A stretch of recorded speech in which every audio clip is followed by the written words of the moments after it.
Suspicious, a millionaire decided to test his poor girlfriend. He told her that his company had gone bankrupt. What she did next made him cry. Before you hear this surprising story, don't forget to subscribe to the channel. Jack Thompson gazed out at the New York City skyline through the window of his office on the top floor of the corporate building. His eyes scanned the urban landscape while his mind focused on a single person, Emily Davis, the young preschool teacher who had captured his heart over the past 8 months. The 35-year-old businessman adjusted his Italian tie and ran a hand through his well-groomed dark hair. As CEO of Thompson Enterprises, one of the country's largest technology companies, Jack was accustomed to making tough decisions, but what he was planning to do now consumed him inside.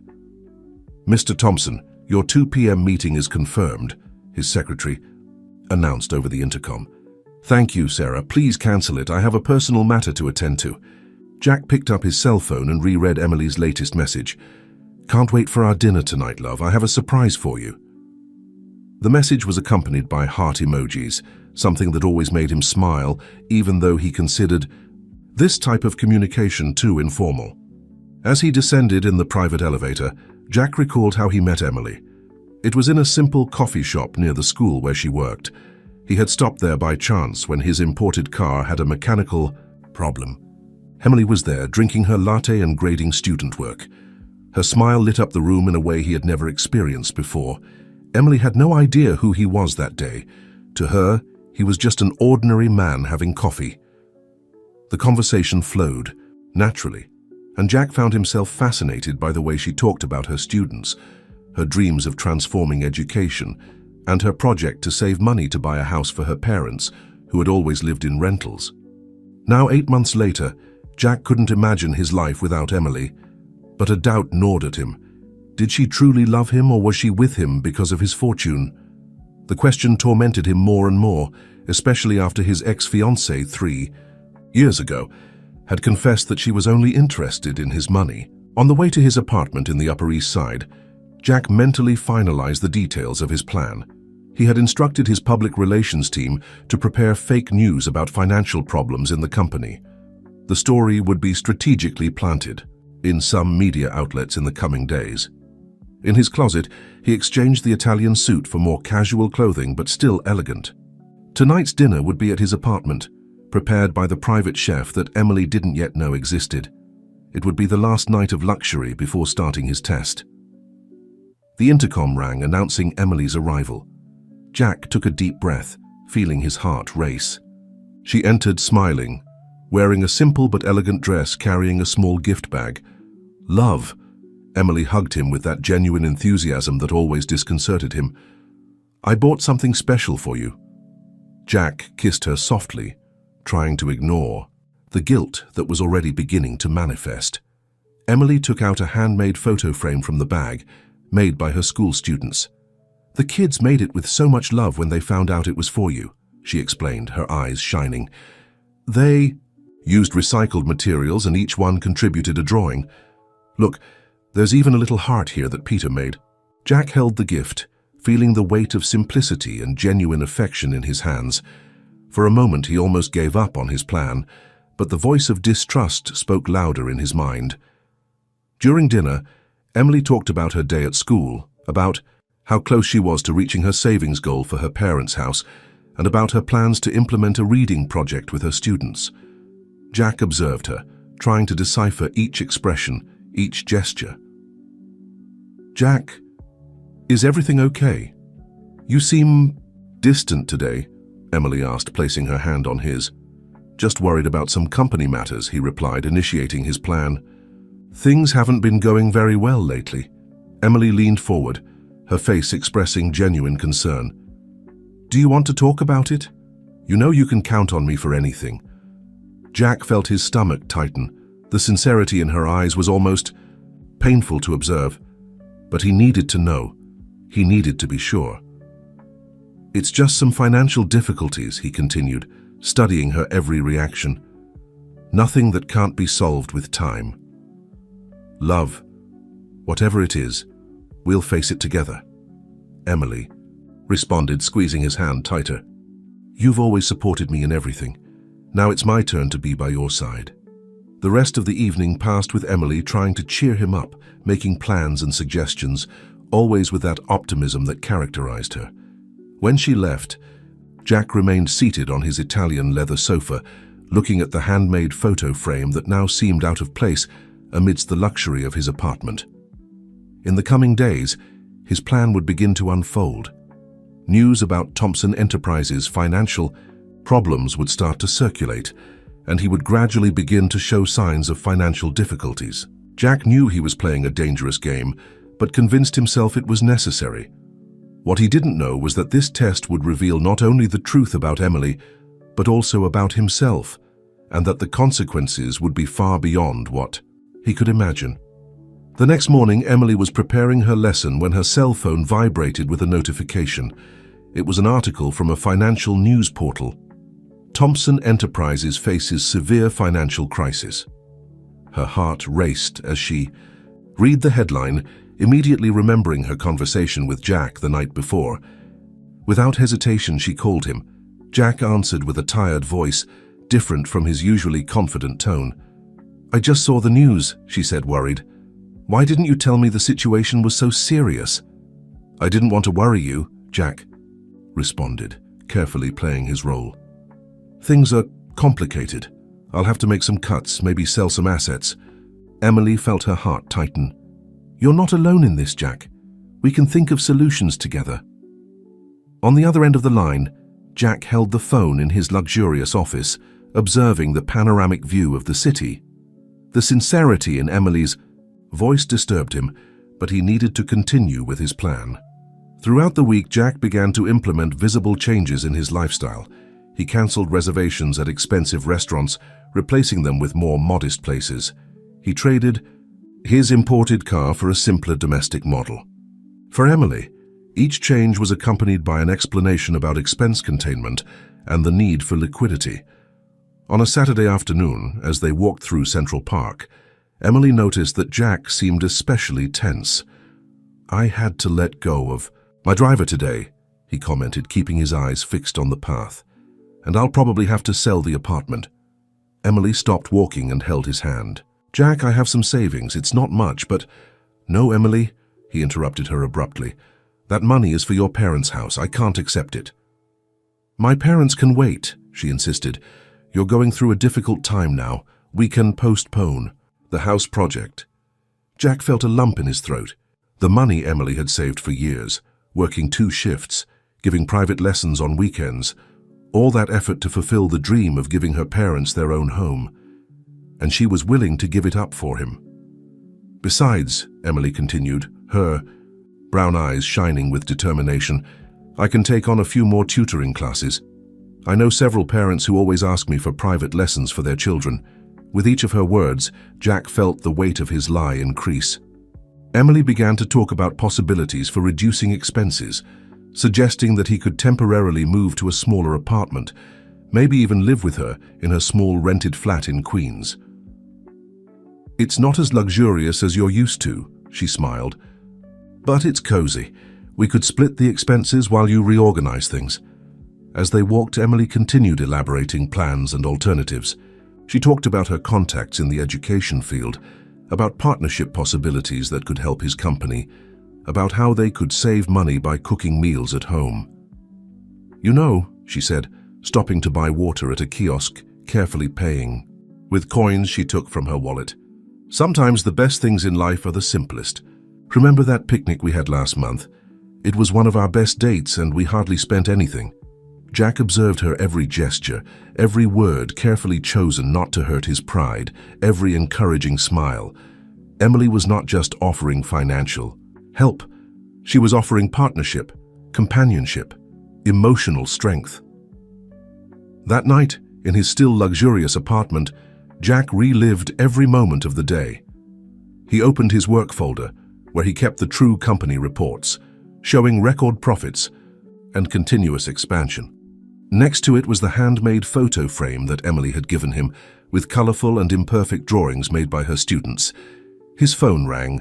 It was a message from Emily. "Love, I've been thinking.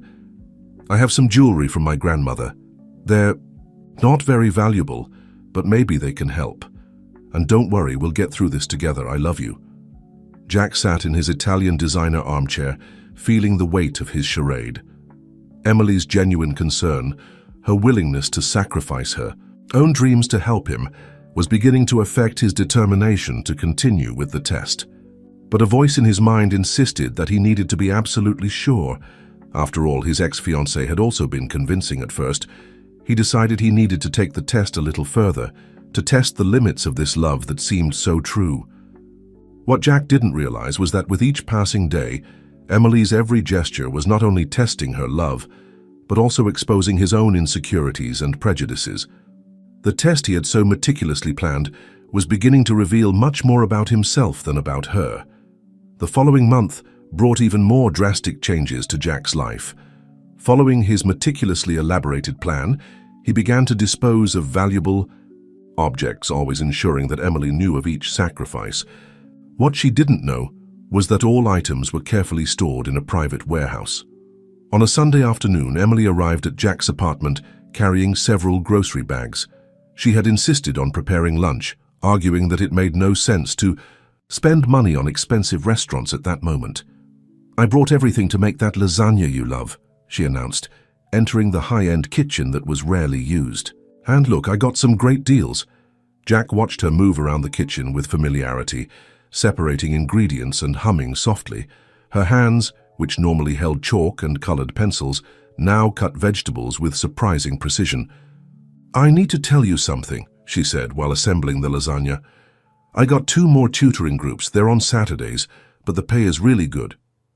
"Emily, you already work too much," Jack protested, feeling a pang of guilt. "I don't want you to overburden yourself because of me." "It's not a burden," she smiled, wiping her hands on the apron she had brought from home. "It's what we do for those we love. Besides," she hesitated for a moment, "I made an important decision." Jack felt his heart race. Emily took a folded paper from her pocket and handed it to him. It was a bank statement showing her savings from the last 5 years. "I want you to use this," she said firmly. "It's all my savings for my parents' house. There's almost $200,000 there." Jack felt as if he had been punched in the stomach.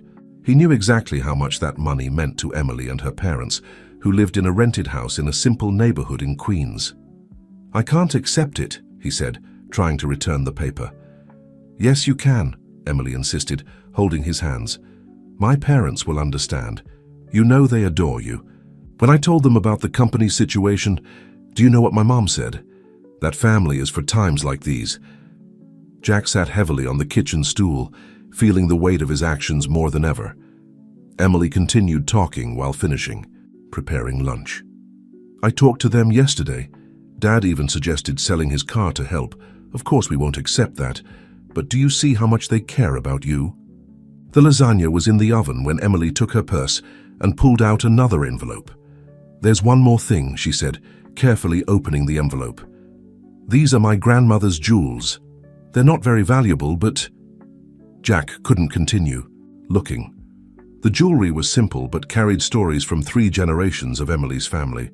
He knew they were the only valuable pieces her grandmother had managed to save during her entire life, working as a seamstress. "We can sell everything," Emily continued, her eyes shining with determination. "I've already researched some buyers of antique jewelry, and look at this ring. Thought it was my grandmother's engagement ring. She gave it to me when I turned 18, said it was for me to use on my own engagement someday." Jack watched Emily talk about selling her family heirlooms with the same naturalness with which she talked about giving classes. There was no hesitation in her voice, no sign of regret or resentment. "And there's more," she continued, now with an even bigger smile. "I talked to the school principal. She knows influential people in the business world, parents of students who might be interested in investing in your company. I've set up some meetings for next week." The aroma of lasagna was beginning to fill the apartment, mixing with the weight of the revelations of that afternoon.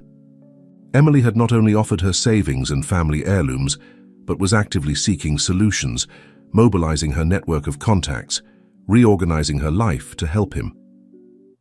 As she served lunch, animatedly telling about her plans to get more private lessons, Jack felt his charade crumbling. Each bite of the lasagna, prepared with so much care and economy, seemed difficult to swallow. What had begun as a test of love was turning into a painful lesson about trust and prejudgment. Jack realized that he wasn't just testing Emily, he was putting his own values and prejudices to the test. That night, after Emily left, Jack was alone with his thoughts and the leftover lasagna that she had insisted on leaving for him. On the kitchen table, the bank statement and family jewels remained as silent witnesses of a love he insisted on questioning. The next morning, Jack woke up to a message from Emily. "Good morning, love. I managed to schedule a coffee with one of my students' fathers. He's an investor and was interested in meeting you. Can we meet on Thursday?" Sitting on his king-size bed, Jack stared at the cell phone screen with a mixture of admiration and guilt. Emily was moving worlds to help him, while he continued with his elaborate lie. The breakfast prepared by his private chef, whom he still kept hidden, had a bitter taste that morning. During the week, Emily surprised Jack with more initiatives. She had organized her private lessons into a tight schedule, managing to fit in 3 more students. Her dark circles were deeper, but her smile remained unwavering. "Look at this," she proudly showed her new financial planning during a lunch at a simple diner. "If we keep this pace for 6 months, we can gather a considerable amount. And there's more. I talked to my cousin who works at a bank. She said I can try to get a loan using my clean credit." Jack almost choked on his juice. "Emily, you can't do that." "Yes, I can," she interrupted him with determination. "And before you protest, I've already done the math. With the extra classes, I can easily pay the installments." That afternoon, during an actual meeting with his executives where they discussed the company's international expansion, Jack could barely concentrate. Emily's words echoed in his mind, mixing with the positive numbers his directors were presenting in impeccable slides. On Thursday, as agreed, Jack met Emily and the investor at a cafe in Midtown. She had chosen a simpler place, concerned about expenses. The man was Paul Roberts, father of one of her most dedicated students. "Emily told me a lot about you and your company, Jack," Paul began after the introductions. "I must say I was surprised by the recent news, but I believe every crisis brings opportunities." Jack maintained his posture of a businessman in difficulty, while observing Emily beside him, holding his hand under the table in gestures of support. She had spent the morning teaching, and had rushed to be there still wearing her simple teacher's outfit. "Tommy, my son, talks a lot about Miss Emily," Paul continued. "When she told me about your situation, I thought, if she trusts him so much, there must be something special there. Emily has excellent judgment of character." The investor's words hit Jack like arrows. There he was, deceiving precisely the person whose judgment everyone admired and trusted. After the meeting, which Jack purposely conducted vaguely to avoid generating expectations, Emily was radiant. "See, Paul was really interested. He asked to see some projections and company reports." Jack felt his stomach churn. The true reports would show a completely different reality from the story he had created. "Emily," he began, feeling suffocated, "I need to tell you something." But before he could continue, she surprised him with more news. "Love, I managed to sell some of Grandma's jewelry. It wasn't much, but it's a start. And you know what's better? I found a buyer for her engagement ring who's going to pay a much higher value than expected." Emily's hopeful smile was like a stab in his chest. Jack imagined her grandmother, already elderly, giving that ring to her granddaughter with dreams and expectations for her future. "Don't sell the ring," he said abruptly. "But love, it's the most valuable piece I have. It can help us a lot at this moment." Jack looked at Emily, her tired but determined face, her small hands that alternated between holding chalk and grading school papers, now ready to hand over her most precious inheritance. That night, alone in his apartment, Jack took the ring that Emily had left with him to better evaluate the offers. The simple jewel, with a small stone that had lost much of its shine, seemed more valuable than all the luxurious objects surrounding him. His cell phone rang again. It was another message from Emily. "Love, don't worry about anything. Tomorrow, I'm going to the bank to see about the loan. Everything will be all right. Trust me, I love you." Jack held the ring in one hand and the cell phone in the other, feeling the weight of his choices. The charade he had created to test Emily's love was revealing a truth he hadn't expected. The real test wasn't about her, but about himself. Guilt began to corrode Jack more intensely when, on a rainy Monday afternoon, Emily showed up at his temporary office, a more modest space he had rented to keep up appearances. She was soaked, but smiling, carrying a lunchbox. "I know you've been economizing on lunch," she said, shaking her wet hair, "so I prepared that leftover lasagna and added some things." Jack observed her hands, slightly reddened. He realized they were like that because of the cold and rain, as she had probably taken several buses to get there, saving money on the rideshare app. "Emily, you didn't have to—" "Of course I did," she interrupted him, starting to organize the food on the simple table. "Oh, and I brought good news. The bank approved my loan." Jack felt his stomach churn. You really did that?" "Yes," she exclaimed, excited. "It's $50,000. I know it's not much compared to what you need, but it helps, right? The installments are a bit high, but with the extra classes I'll manage to pay." As she spoke, Jack noticed something different about her appearance. "Where's your watch?" Emily hesitated for a moment, but kept smiling. "Oh, that old watch. I sold it. Actually, I sold some other things too. You know that collection of imported books I had? I got a good price for them." Jack knew exactly which books they were. Emily had put that collection together over years, buying one volume a month whenever she had some extra money. They were English literature books, which she used to study the language on her own, dreaming of one day doing an exchange program. "And there's more," she continued while serving the food. "Remember Julia, my teacher friend? She recommended me to teach at a prep course on Sundays. The pay is great." "But, Emily, you already work 6 days a week." "It's just a phase," she replied naturally. "When your company recovers, I'll go back to my normal routine. The important thing now is to gather money to help." As they ate, Emily told him about her plans to save even more.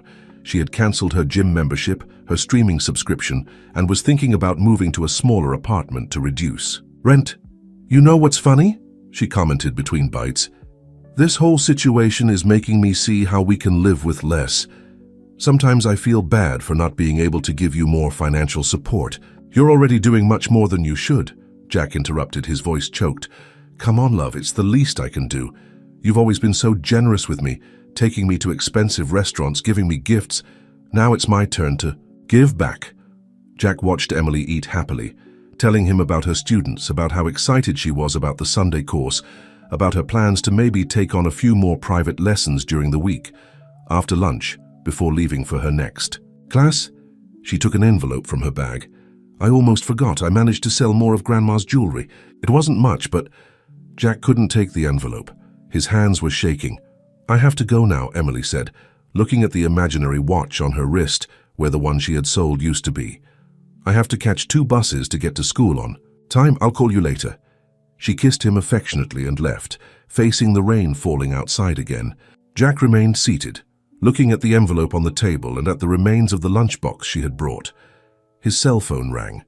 It was one of his company's directors, informing him about another $1 million contract they had closed. Thompson Enterprises had never been so prosperous, and there he was, letting the woman he loved get rid of everything she had to save him. That night, in his real office on the top floor of the corporate building, Jack took Emily's grandmother's ring, which he still kept with him. The small jewel, which carried so much meaning and history, seemed to silently judge him. His cell phone vibrated with a message from Emily. "Love, don't forget that tomorrow we have the meeting with another investor I managed to get. This time it's a student's mother. She's very interested in your project. Everything will work out." Jack held the ring tightly, feeling like the worst of men. His test had proven much more than he expected, but the price was becoming too high, not for him, but for Emily. The next morning, Jack woke up to a call from Sarah, his personal secretary, who still maintained her real functions in secret. "Mr. Thompson, the board is concerned about the crisis rumors. The company's stocks fluctuated slightly yesterday." Jack sat up in bed, running his hand over his face. His private test was beginning to have real consequences in the market. He needed to make a decision, and fast. His cell phone vibrated with a message from Emily. "Good morning, love.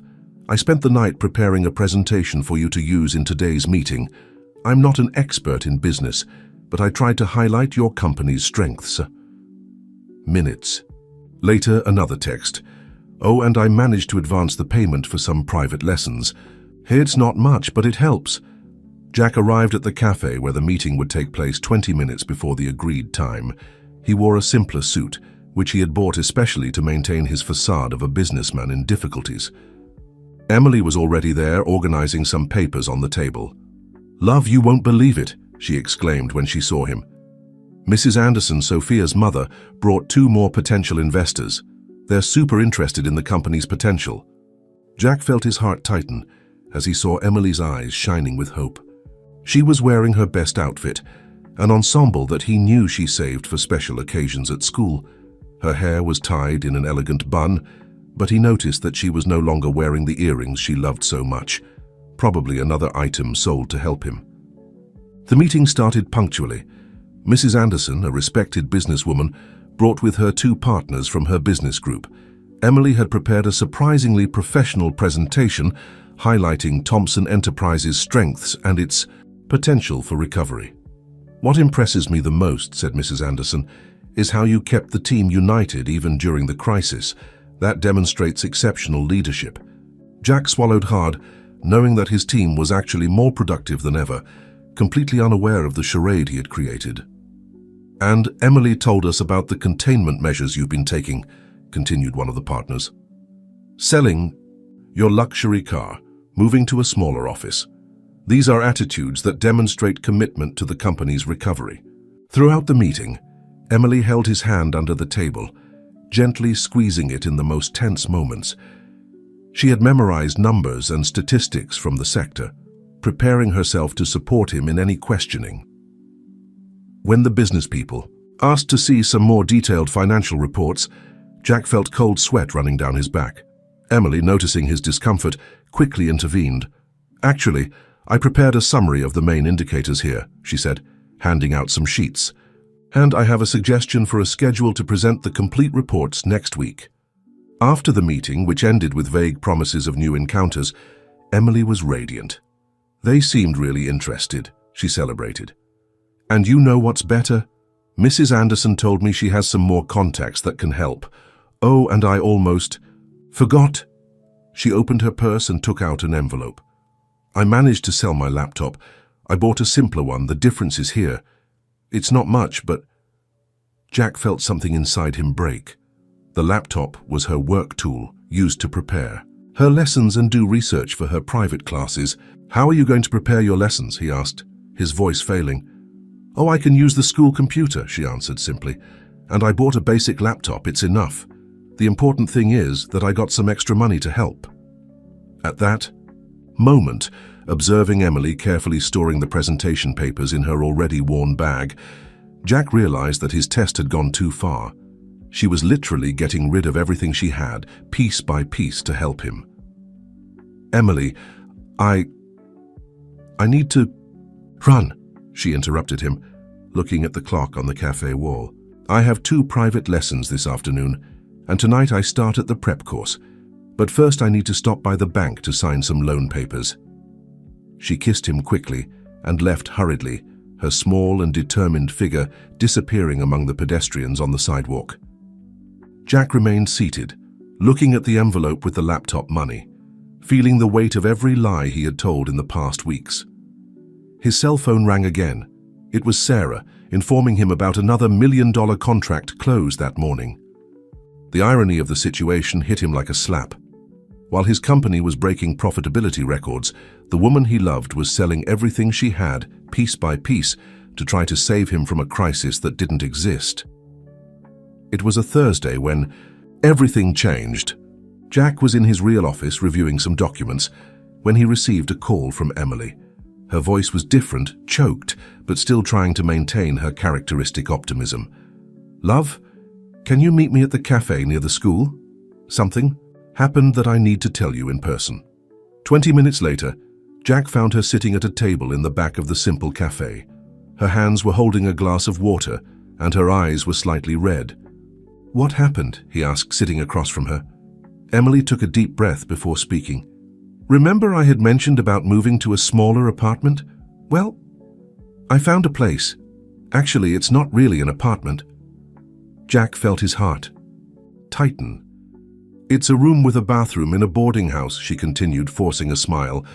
"The lady who rents it is very nice, and the best part, I'll save almost $1,000 a month on rent." "Emily, you can't—" "Yes, I can," she interrupted him firmly. "I've already given notice on my current apartment. With what I'll save, plus the money from extra classes and the loan, we can gather a significant amount in the next few months." Jack observed the deep, dark circles under her eyes, the hands that trembled slightly as they held the glass, the hair that was no longer as well-groomed as it used to be. "There's one more thing," she continued, her voice lowering a bit. "My parents, and they insisted on helping. Dad is going to sell his car." "No!" Jack exclaimed, louder than he intended, causing some people to look in their direction. "He's already decided." Emily smiled sadly. "He said he can use public transportation to go to work.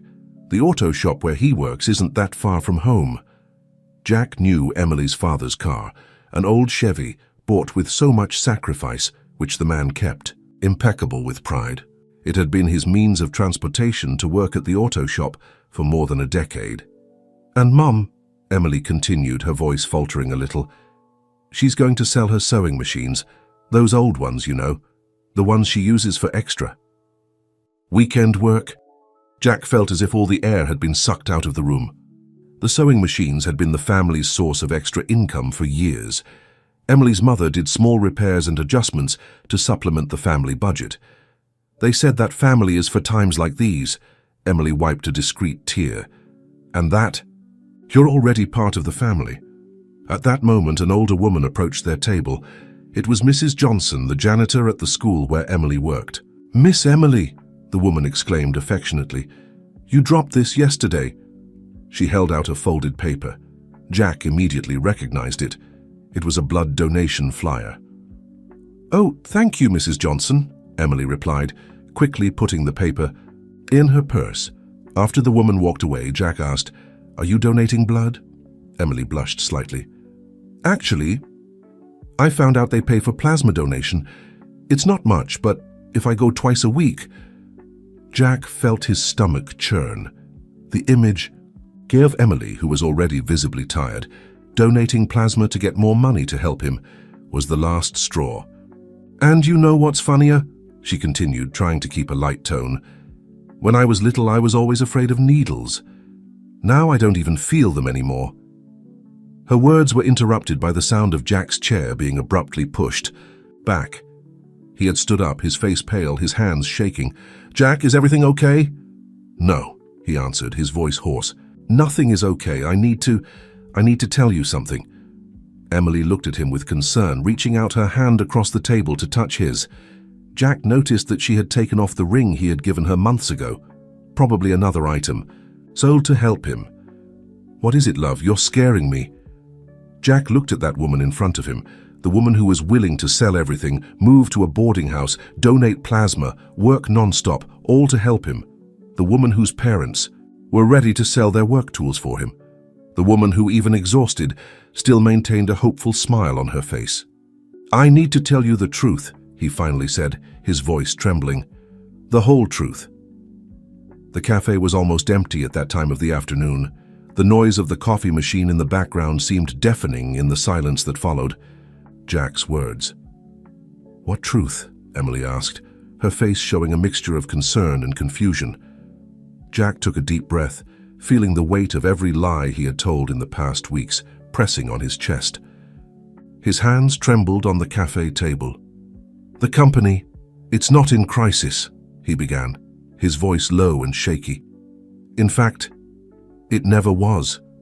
Everything was a test." Emily blinked a few times, as if trying to process the words she had just heard. "A test? What do you mean a test?" I created this whole situation. The news about the crisis was planted, the smaller office is just a facade, my car is stored in a private garage." The silence that followed was deafening. Jack observed Emily's face gradually change as understanding hit her. First came confusion, then disbelief, and finally something he had never seen in her eyes before. Deep disappointment. "Why?" she asked simply, her voice almost a whisper.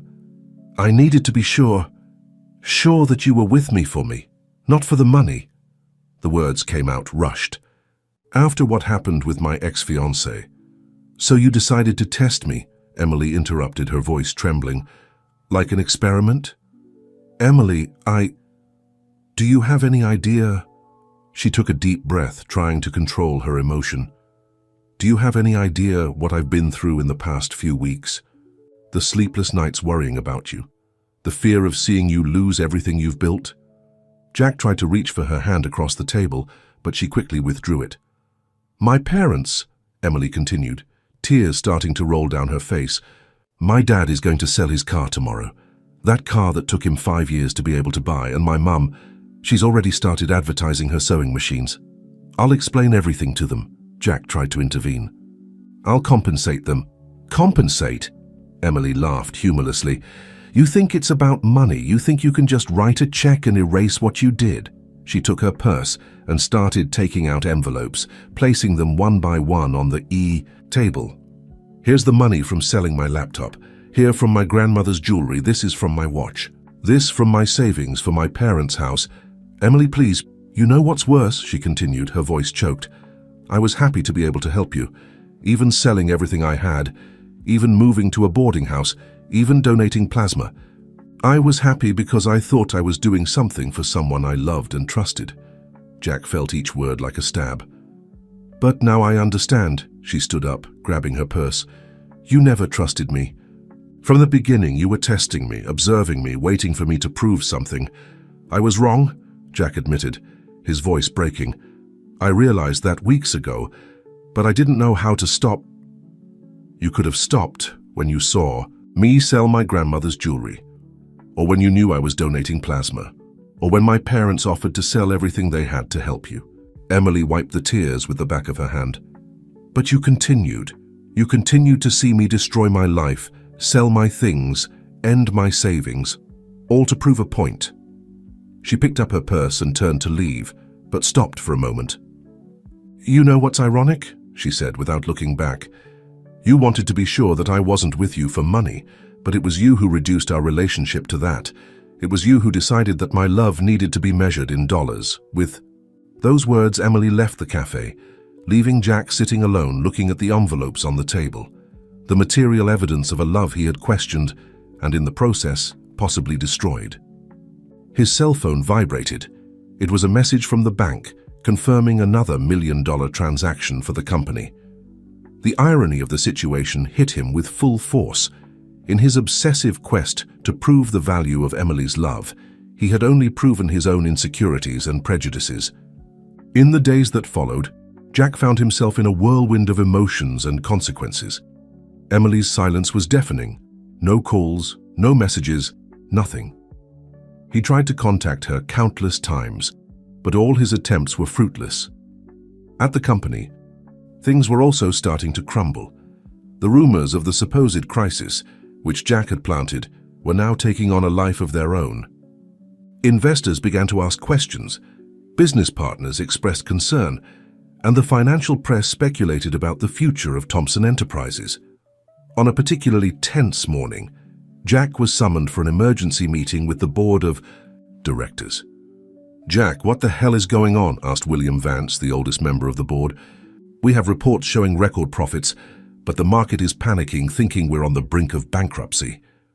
Jack looked at the confused and concerned faces around him. These were men and women who trusted him, who had invested not only money, but years of their lives in the company.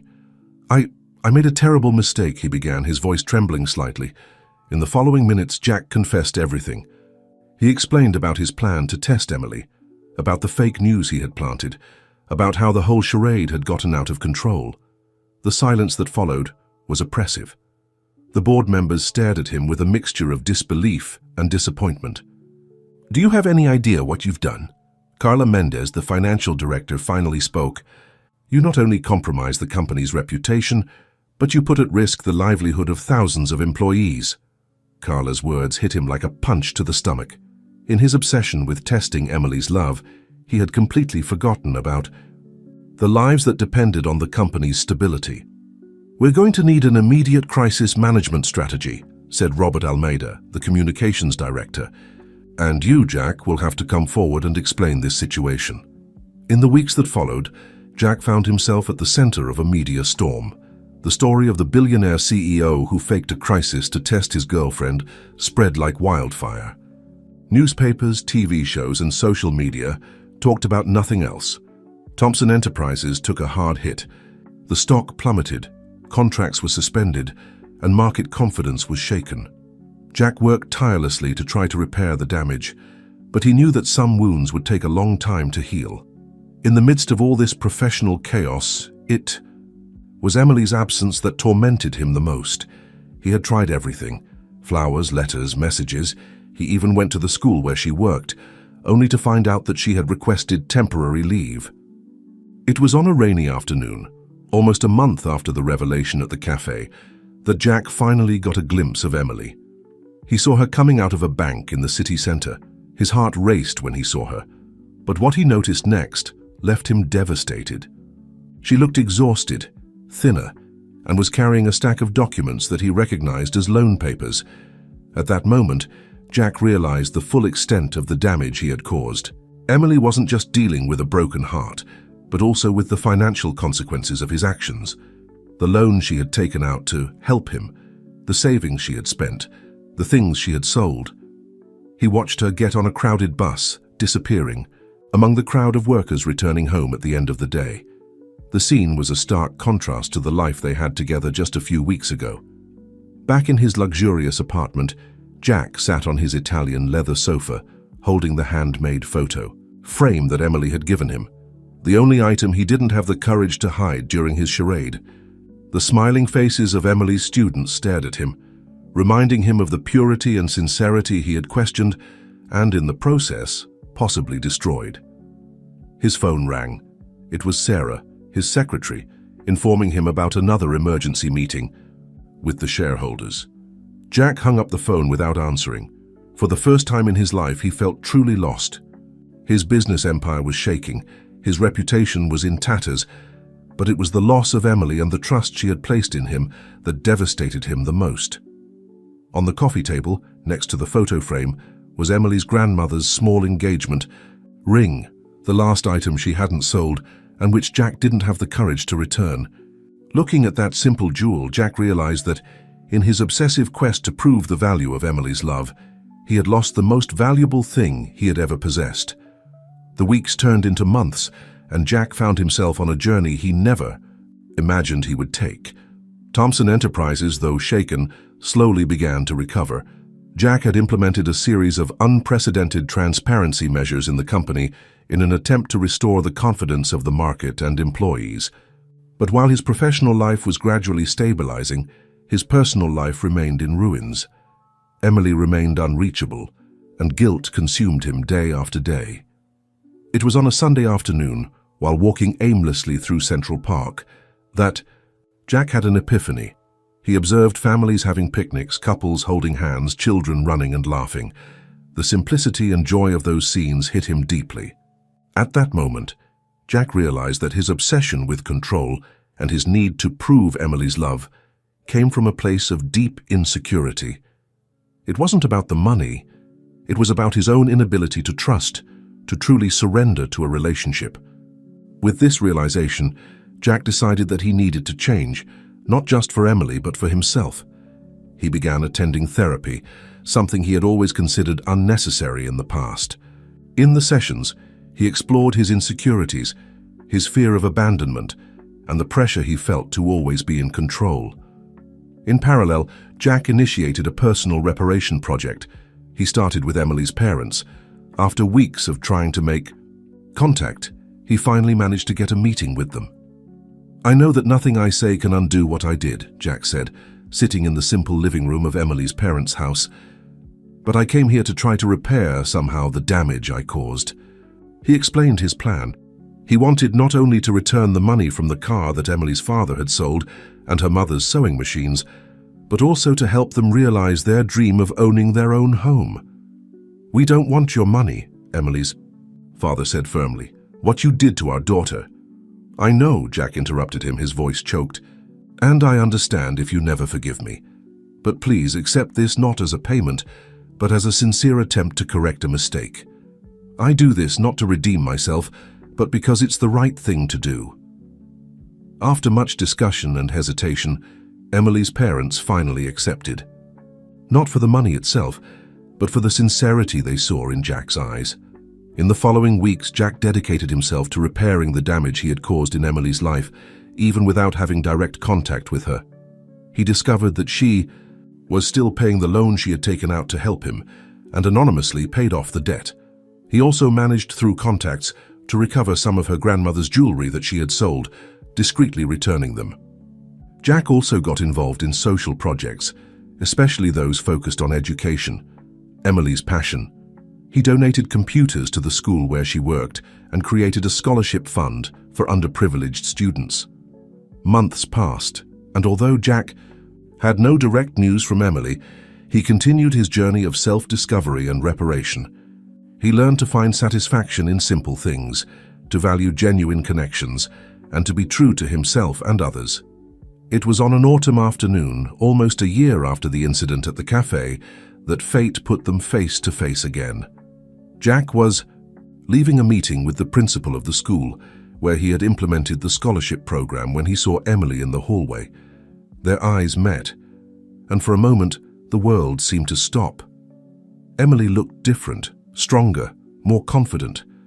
Her eyes, which had always looked at him with love and admiration before, now carried a mixture of emotions that Jack couldn't decipher.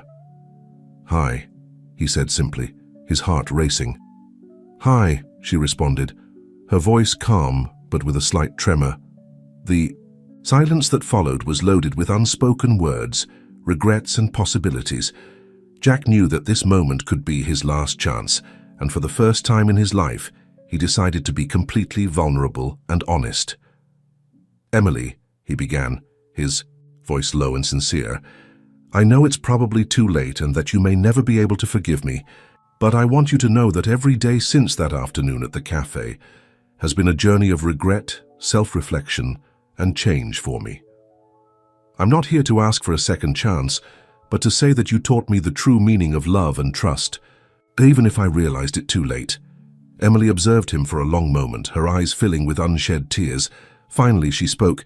"Jack, you hurt me in a way I never thought possible, but you also made me realize my own strength. This year has been a journey for me too." She paused, taking a deep breath before continuing. "I don't know if we can ever go back to what we were, but maybe we can start over. Not as we were before, but as the people we've become after all this." Emily's words were like a ray of sunshine after a long storm. It wasn't a promise of immediate reconciliation, but it was an opening, a possibility. "I would really like that," Jack responded, a small smile forming on his lips. As they walked together out of the school, hesitantly talking about the changes in their lives over the past year, Jack realized that, regardless of the outcome, he had learned the most valuable lesson of all. True love doesn't need tests or proof. It simply is, in its purest and most unconditional form. The future was uncertain, but for the first time in a long time, it was full of genuine hope and possibilities. The days that followed the reunion at the school were marked by a mixture of cautious hope and anxiety for Jack and Emily. They had agreed to meet for coffee, a neutral ground to begin rebuilding what had been shattered. The chosen location was a small cafe in Brooklyn, far from the luxurious environments that were once part of their routine. Jack arrived first, nervous, adjusting the simple shirt he had carefully chosen, no longer the expensive suits from before. When Emily entered, Jack's heart raced. She was different, not just in appearance but in her aura. There was a confidence in her steps that he didn't remember seeing before. "Hi," she said, sitting across from him. "Hi," he replied, fighting the urge to take her hand. "Thank you for coming." They ordered their coffees, and for a few moments, an uncomfortable silence hung between them. It was Emily who finally broke the ice. "So, I heard you've been doing a lot for the school," she commented, her eyes studying the cup in front of her. Jack nodded. "It's the least I could do. Education has always been your passion, and I wanted to honor that somehow." Emily looked him in the eyes for the first time. "Why, Jack? Why did you do all that?" The question hung in the air, heavy and inevitable. Jack took a deep breath, knowing that his answer could determine the course of everything that would follow. "Fear," he said simply. "Fear of being loved for who I was, not for what I had. Fear of trusting and being betrayed again, but mainly fear of not being worthy of the love of someone like you." He paused, taking a sip of coffee to calm his nerves. "But I understood too late that by trying to prove your love, I was actually doubting it, and in the process I only proved my own insecurities." Emily listened attentively, her eyes filling with unshed tears. "Do you have any idea how much you hurt me?" "I think about it every day," Jack replied, his voice choked. "And if I could go back—" "But you can't," Emily gently interrupted him. "What's done is done. The question is, what do we do now?" Jack looked at her, surprised by the question. "What do you mean?" "Jack, this year has changed both of us," she explained. "I learned a lot about myself, about my strength. I realized that I can overcome things I never imagined I was capable of." She paused, carefully choosing her next words. "But I also realized that despite everything, I couldn't hate you. I was hurt, disappointed, furious. But I never managed to completely remove you from my heart." Jack's heart raced at these words, but he restrained himself, knowing that he needed to hear everything she had to say. "However," Emily continued, "if there's any chance for us, we need to rebuild everything from scratch. Trust, respect, communication, everything." Jack nodded, feeling a mixture of relief and apprehension. "I'm willing to do whatever it takes, Emily. I learned my lesson in the hardest way possible, and I promise that never again." "Don't promise," she gently interrupted him. "Show, with actions day after day." They spent the following hours talking, remembering the past and discussing the future. Emily told about how she had grown stronger, how she had faced financial and emotional difficulties. Jack, in turn, talked about his therapy, about the changes he had implemented in his life and in the company.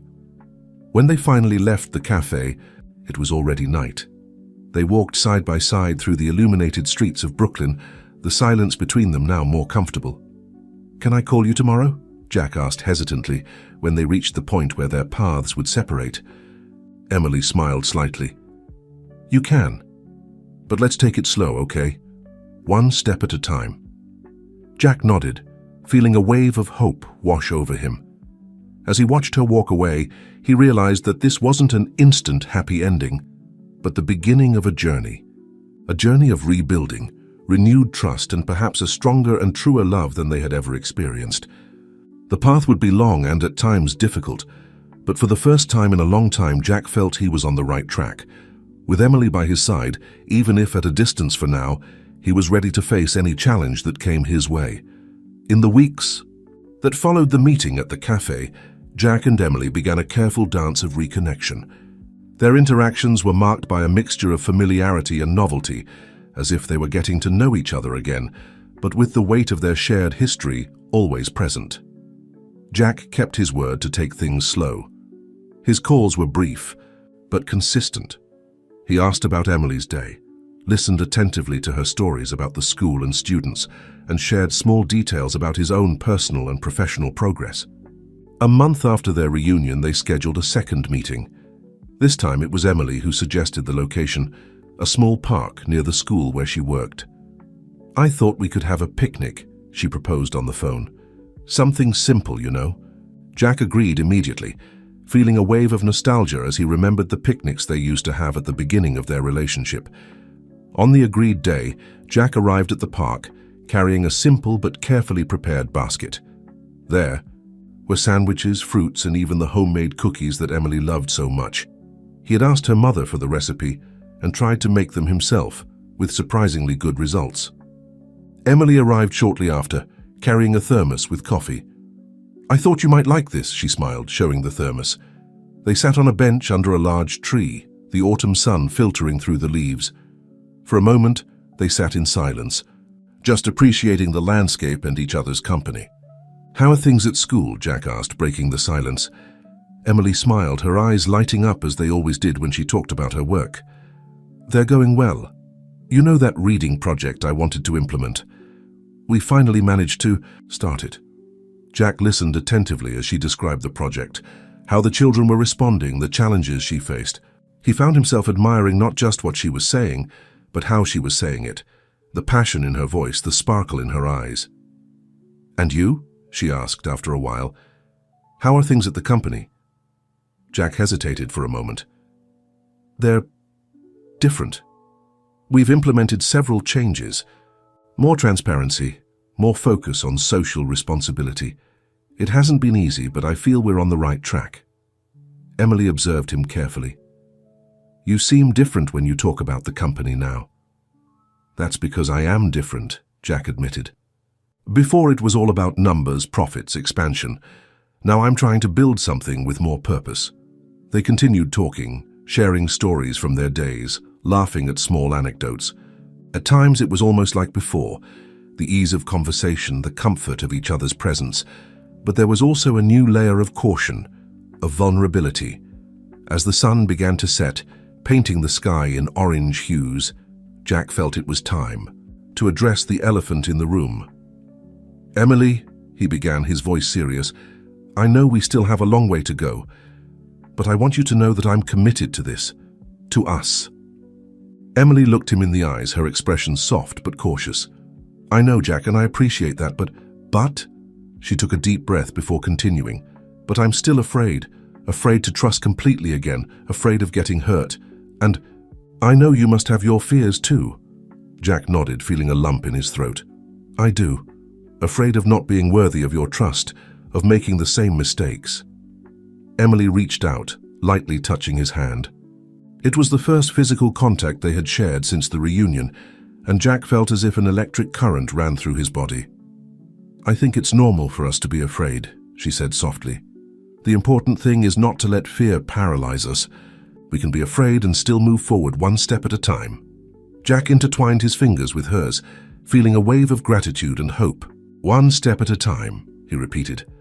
As they walked out of the park, side by side but not yet holding hands, Jack realized that this moment, this simple picnic in an ordinary park, meant more to him than all the dinners at expensive restaurants or extravagant gifts he had ever given. It was a new beginning, built not on grand gestures or grandiose declarations, but on small moments of truth, vulnerability, and mutual understanding.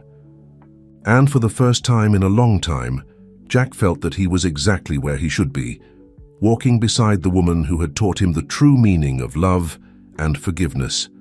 The following months brought a series of changes for both Jack and Emily. Their meetings became more frequent but remained simple and unpretentious. Coffees in small cafes, walks in the park, even a visit to a book fair that Emily was organizing at the school. Jack, in particular, was going through a significant transformation. Thompson Enterprises, under his new direction, began to get more actively involved in social and environmental projects. An initiative that made him particularly proud was a technology education program for public schools. "You know," he said to Emily during one of their meetings, "I think I finally understood what you always said about the power of education to change lives." Emily smiled, her eyes shining with a mixture of pride and tenderness. "It's good to see you discovering this for yourself." Their relationship was evolving slowly but steadily. Trust, so badly shaken, was beginning to rebuild brick by brick. Emily noticed the changes in Jack, not just in his actions, but in his way of seeing the world. One day, as they walked down Fifth Avenue after watching a play, Jack made an unexpected proposal. "What do you think about coming here next Sunday? There's a social action I'm organizing with the company. We're going to set up tents for free medical care and career guidance." Emily looked at him surprised. "You're organizing this personally?" Jack nodded, a little embarrassed. "Yes, it's something I've been thinking about for some time. You know, using the company's resources to really make a difference in people's lives." "I'd love to participate," Emily replied, her smile widening. On Sunday, they met early on Fifth Avenue. The place was full of colorful tents, health professionals, career counselors, and volunteers. Jack, dressed in a simple t-shirt with the company logo, was helping organize the lines. Emily watched, impressed, as he interacted with people, not as a billionaire CEO, but as someone genuinely interested in helping. At one point, she saw him consoling an elderly lady who was nervous before a medical consultation. "Don't worry, Mrs. Rodriguez," she heard him say gently. "We're here to help. Everything will be okay." In that instant, Emily felt something change inside her. It was as if the last piece of a puzzle finally fit into place. This man before her was no longer the Jack who had set up a cruel test to prove her love. He was someone new, someone who had learned, grown, and transformed. At the end of the day, exhausted but satisfied, they sat on a nearby bench. "It was amazing, Jack," Emily said, her voice filled with emotion. "Seeing all these people being helped, it's really inspiring." Jack smiled, but there was a note of seriousness in his voice when he replied, "You know, Emily, none of this would have happened if it wasn't for you." "What do you mean?" she asked, confused. "You taught me the value of things I had never really considered before. Compassion, empathy, the genuine desire to make a difference. I always thought success was just about profits and expansion, but now I understand that it's much more than that." Emily felt tears forming in her eyes. Without thinking, she reached out and held Jack's hand. "I'm proud of you," she said softly. Jack looked at their intertwined hands, then back to Emily's eyes. There was a silent question there, a cautious hope. "Emily," he began, his voice trembling slightly, "I know we're still rebuilding and that it might be too soon for this, but would you have dinner with me next Friday? Like a real date?" Emily was silent for a moment, her heart racing. Finally, with a soft smile, she answered, "Yes, Jack. I'd love to." As the sun set over Fifth Avenue, casting a golden glow over the city, Jack and Emily remained seated, hands clasped, looking to the future with a mixture of hope and determination. The path ahead was still long, but for the first time in a long time, both felt they were truly ready to walk it together. Friday arrived with a mixture of anticipation and nervousness for both Jack and Emily. They had agreed to meet at a simple but cozy restaurant in Greenwich Village, a place quite different from the luxurious establishments Jack used to frequent in the past. Jack arrived first, wearing a light blue shirt and dark pants, a more casual look than his former expensive suits. He had spent the entire afternoon in a tense meeting with investors, discussing the company's new social guidelines, but now, sitting at the restaurant table, he felt a completely different kind of anxiety. When Emily entered, Jack felt his heart race. She looked beautiful in a simple dress, her hair loose framing her face. For a moment, it was as if time had turned back before all the mess he had created. "Hi," she said, smiling shyly as she sat down. "Hi," he replied, resisting the urge to stand up and pull out the chair for her as he used to do. "You look beautiful." The dinner started a bit tensely, both aware of the weight of this moment. But gradually, the conversation flowed more naturally. They talked about work, about the social project from last Sunday, about dreams and plans for the future. "You know," Emily said, after a moment of comfortable silence, "I never thought we'd be here again. There were moments when I thought everything was over forever." Jack nodded, feeling the weight of his past actions. "Me too, and I would have completely understood if you never wanted to see me again." Emily looked him in the eyes, her expression serious. "For a long time, that's how I felt. But then, I started to see changes, not just in you, but in the impact your actions were having on other people's lives." She paused, taking a sip of her wine before continuing. "The project at the school, the scholarship program, the social action. Jack, you've really changed." "Thanks to you," he responded softly. "You showed me a world I didn't even know existed.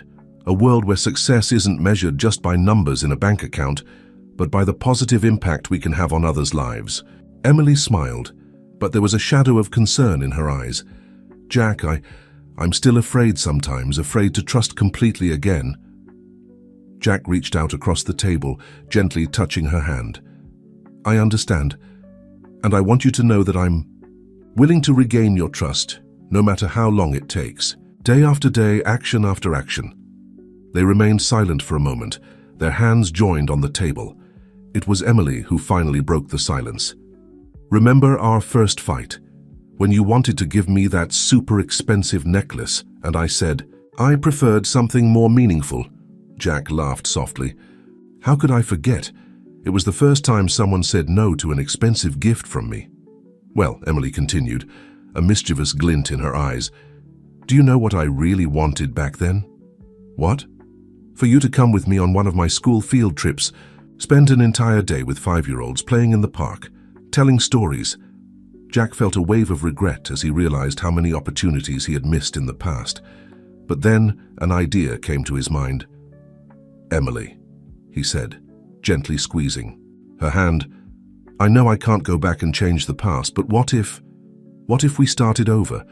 Not as we were before, but as the people we've become now." He took a deep breath before continuing. "What do you think about going together on your class's next field trip? No luxuries, no pretensions, just the two of us, the children, and a day in the park." Emily's eyes filled with tears, but there was a radiant smile on her face. "I would love that, Jack, more than you can imagine." At that moment, sitting at the table of a simple restaurant in Greenwich Village, Jack and Emily made a new promise to each other. Not with grand words or extravagant gestures, but with the silent certainty that this time they would build something true, based on mutual understanding, respect, and a love that had been tested and strengthened by adversity. The day of the SIAC school field trip dawned sunny and pleasant. Jack woke up early, a mixture of anxiety and excitement bubbling in his chest. He dressed casually, jeans, t-shirt, and comfortable sneakers, something he rarely wore before. He arrived at the school before the agreed time, watching the children arrive excited, their small, colorful backpacks full of snacks and toys for the day in the park. When Emily appeared, coordinating the line of eager students, Jack felt his heart fill with an emotion he couldn't name. "Good morning, Mr. Jack," shouted one of the students, recognizing him from previous visits to the school. Soon, a small crowd of children surrounded him, asking questions and pulling his shirt with curious little hands. Emily observed the scene with a smile, seeing how Jack crouched down to be at the children's height, patiently answering each question, no matter how absurd. It was a side of him that she was discovering and appreciating more and more. The day in the park was a transformative experience for Jack. He ran, played, told stories, and even helped clean scraped knees. He saw the world through the children's eyes, full of wonders, possibilities, and pure joy. During a moment of calm while the children were having their snacks, Jack and Emily sat on a nearby bench, observing the group. "Thank you for this," Emily said softly. "It means a lot to me to see you here being part of this world." Jack smiled, feeling lighter than he remembered in years. "I'm the one who should thank you, Emily. You've opened my eyes to so many things. You know, this morning, before coming here, I signed the documents to create an educational foundation. We're going to expand the scholarship program and create technology centers in underprivileged areas." Emily looked at him, surprised and moved. "Jack, that's incredible." "And there's more," he continued, turning to face her. "I want you to be part of this, not as my girlfriend, but as a professional. Your experience, your passion for education, it's exactly what we need to make this work." Emily was speechless for a moment, processing what she had just heard. I don't know what to say." "Say you'll think about it," Jack replied with a gentle smile. "You don't have to decide now. It's a professional proposal, independent of our personal relationship." Before Emily could respond, they were interrupted by a chorus of children's voices calling them to participate in a game. The rest of the day passed in a blur of laughter, games, and precious moments. At the end of the afternoon, as they helped gather the children for the return to school, Jack and Emily exchanged a knowing look. There was something different in the air, a sense of possibilities and new beginnings. After the last child was handed over to their parents, they walked together through the now quiet school courtyard. "It was an amazing day," Jack commented, his voice soft. Emily nodded, a tired but happy smile on her face. "It really was. Thank you for coming." They stopped near the school gate, the setting sun casting a golden glow over everything. Jack turned to Emily, taking her hands in his. "Emily," he began, his voice full of emotion, "I know we're still rebuilding, that there's still a long road ahead. But today I had a vision of the future I want to build. A future where I can make a difference, where I can be a better person, and I want to build that future with you by my side." Emily felt tears forming in her eyes. "Jack, I'm not asking for an answer now," he continued. "I just want you to know that I'm committed to this, to us, to the person I've become thanks to you." Emily looked him in the eyes, seeing there no longer the arrogant businessman she had met, but a man transformed by love and understanding. "I want that future too, Jack," she responded softly. "One step at a time, remember." Jack smiled, leaning in to kiss her gently. It was a kiss different from all the others they had shared. It wasn't filled with unbridled passion or lust, but with promise, understanding, and a love that had been tested and strengthened by adversity. As they walked together out of the school hand in hand, Jack and Emily knew they were at the beginning of a new journey. A journey that wouldn't be defined by cruel tests or mistrust, but by mutual understanding, joint growth, and a love that had learned to overcome even the most difficult obstacles. The morning sun streamed through the large windows of Jack's office at the Thompson Foundation for Education. 5 years had passed since that day in the school park, and much had changed. The foundation, which had started as a small project, was now one of the largest educational organizations in the country. Under the joint direction of Jack and Emily, they had established more than 50 technology centers in underprivileged areas and provided thousands of scholarships. Jack watched from the window the movement in the courtyard of the main educational center, located where the old Thompson Enterprises headquarters used to be. Children ran, teachers talked, and in the midst of it all was Emily, coordinating a new class of teachers in training. "Your coffee, sir," said Sarah, his faithful secretary, entering the room. "Thank you, Sarah," he replied, turning to his desk. "And please, how many times do I have to ask you to just call me Jack?" Sarah smiled. Even after all these years, some formalities were hard to break. "Emily asked me to remind you about dinner tonight." Jack smiled, unconsciously touching the ring on his left finger. 3 years of marriage, and he still felt butterflies in his stomach when he thought of Emily. The wedding had been simple, held in the courtyard of the school where it all began. Emily's students were the ring bearers and flower girls, and the reception was a big community picnic. No excessive luxuries or ostentation, just love, joy, and the presence of the people who really mattered. His phone vibrated with a message from Emily. "Don't forget that today is a special day. I love you." Jack smiled, remembering the envelope he kept in his drawer. It was the final approval for the largest project they had ever developed together, a network of model schools that would combine quality education with cutting-edge technology, completely free for underprivileged communities. But there was another reason for the day to be special, something that only he knew for now. After months of secret planning with Emily's parents, the dream house she had always wanted for them was finally ready. It wasn't a luxurious mansion, but a cozy house with a large backyard, and most importantly, located just a few blocks from the house he had helped her parents buy years ago. That night, when Emily entered that house for the first time, she would find not only the realization of an old dream, but also a fully decorated nursery. Jack had discovered about the pregnancy weeks earlier when he found the test hidden in the bathroom, but decided to wait for her to tell him when she felt ready. "Sarah," he called through the intercom, "can you cancel my afternoon meetings? I need to take care of some personal details." Picking up his jacket, Jack went down to the courtyard. Emily was finishing a lecture, her face lit up by the enthusiasm she always showed when talking about education. "Hey," he said softly when she finished, "how about we sneak out early today?" Emily smiled, that same smile that had won his heart years ago. "Mr. Thompson, that's very unprofessional of you." "Mrs. Thompson," he replied playfully, "sometimes we have to break the rules." As they walked hand in hand out of the educational center, Jack thought about how his life had changed. The man who had once created a cruel test to prove someone's love now lived each day trying to be worthy of that love. The sun was beginning to set when Jack and Emily arrived at the address he had mysteriously entered into the GPS.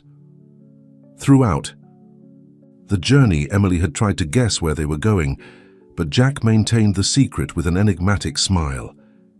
"Jack, where are we?" Emily asked when the car stopped in front of a two-story house with a beautiful garden. "Close your eyes," he asked softly. Emily obeyed, feeling Jack guide her along the stone path of the garden. The aroma of jasmine in the air was delicious, and she could hear the soft sound of a water fountain. "You can open them," he finally said. Emily opened her eyes and gasped. They were on the porch of a beautiful house, exactly the way she had always dreamed. Large windows, a cozy porch with a swing, and a garden that seemed to have come straight out of her childhood dreams. "Jack," she began, but the words failed. "Welcome to our home," he said softly, handing her a key with a red bow. Tears began to roll down Emily's face when she realized that the house was just a few blocks away from her parents' house. Jack had remembered every detail she had mentioned over the years about her dream of living close to family. "Do you want to see the rest?" he asked, his heart racing at the thought of the nursery. Emily nodded, still speechless. Jack guided her through the house, showing each carefully planned room. The spacious kitchen where she had always wanted to bake cookies with the children, the library that would be perfect for preparing her classes, the office overlooking the garden. Finally, they reached the last room on the second floor. Jack paused at the door, his heart beating fast. "This," he said softly, "is my favorite room." When he opened the door, Emily brought her hands to her mouth, tears now flowing freely. It was a perfect nursery, decorated in soft shades of green and yellow. A delicate mobile hung over the crib, and on the walls were drawings of trees and birds. How did you know?" she whispered. Jack smiled, pulling her close. "I found the test a few weeks ago. I was waiting for you to tell me when you were ready." Emily buried her face in his chest, sobbing softly. "I was going to tell you at dinner tonight. I had a whole plan." "Well," Jack laughed, "it seems we had the same idea about surprises." They stood there embracing in the middle of the nursery, the setting sun casting a golden glow through the windows. Emily looked around, noticing the small details, the children's books on the shelf, the soft rug, the nursing chair in the corner. "It's perfect," she whispered. "All of this, it's simply perfect." Jack kissed her softly, tasting the salty flavor of her tears. "You deserve all this and much more, Emily. You changed my life, showed me what really matters. This house, our baby, it's just the beginning of everything I want to build with you." Emily smiled through her tears. "Who would have thought that that arrogant businessman who tried to test me would become this amazing man?" "It was you who transformed me," he replied sincerely. "Your love, your strength, your ability to forgive. You taught me what it really means to love someone." They spent the rest of the night exploring their new home, making plans, dreaming about the future. Emily was already imagining the birthday parties in the garden, the Christmas nights on the porch, the lazy Sunday mornings with their baby. When they finally sat on the porch watching the stars, Emily rested her head on Jack's shoulder. "Thank you," she said softly. "For what?" "For changing, for becoming this wonderful man, for giving me this life that I didn't even know I could dream of." Jack kissed her forehead affectionately. "No, Emily, I'm the one who should thank you, for giving me a second chance, for teaching me the true meaning of love." The night was perfect, and there in their new home with a baby on the way, Jack and Emily knew they had finally found their place in the world, together. It was a Sunday afternoon 2 years later. The garden of the Thompson house was decorated with colorful balloons and ribbons. A banner hung between 2 trees announced, "Happy second birthday, Sophie." Little Sophie, with her dark curls and bright eyes like her mother's, ran through the garden with other children, her little pink dress fluttering in the wind. Jack watched her from the porch, his heart overflowing with love. "Thoughtful?" Emily asked, approaching with a cup of coffee for him. Jack smiled, pulling her close. His hand rested gently on Emily's belly, where their second child, a boy, had been growing for 6 months. "I was thinking about how life takes turns," he replied. "Do you know what happened exactly on this day, 7 years ago?" Emily thought for a moment, then her eyes widened with realization. The day you started that silly test? Jack nodded, a trace of shame still present in his expression. And look where we are now.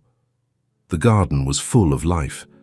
Emily's parents chatted animatedly with other guests. Her father, now retired from the auto shop, had become a doting grandfather who spent hours playing with Sophie. Her mother continued to do her sewing work, but now for pleasure, not necessity, and was famous for the little dresses she created for her granddaughter. In the play area Jack had built, several children played, many of them children of Foundation, employees or students from the schools they had created together. The Thompson Foundation for Education had become a model of success, inspiring similar projects across the country. "Daddy!" Sophie shouted, running towards them with outstretched arms. Jack picked her up, covering her little face with kisses. "Are you enjoying your party, Princess?" "Yes," she replied excitedly. "Aunt Sarah gave me a teacher doll." Jack and Emily exchanged a smile. Sophie, even so young, already showed the same passion for education as her mother. Her favorite games involved teaching her dolls and teddy bears. "Emily," Jack said softly after Sophie returned to play with her little friends, "do you regret it?" "Regret what?" "Giving me a second chance, believing that I could change." Emily looked him in the eyes, that same look that had captured his heart years ago. "Never. You know why? Because you didn't just change. You transformed into the best version of yourself. And not for me, but for yourself." Jack kissed her softly, feeling the baby kick against his hand that still rested on her belly. "Mommy, Daddy, time to sing Happy Birthday," Sophie shouted, running back to them. The family gathered around the cake, a beautiful handmade work, decorated with sugar books, a tribute to Sophie's passion for stories.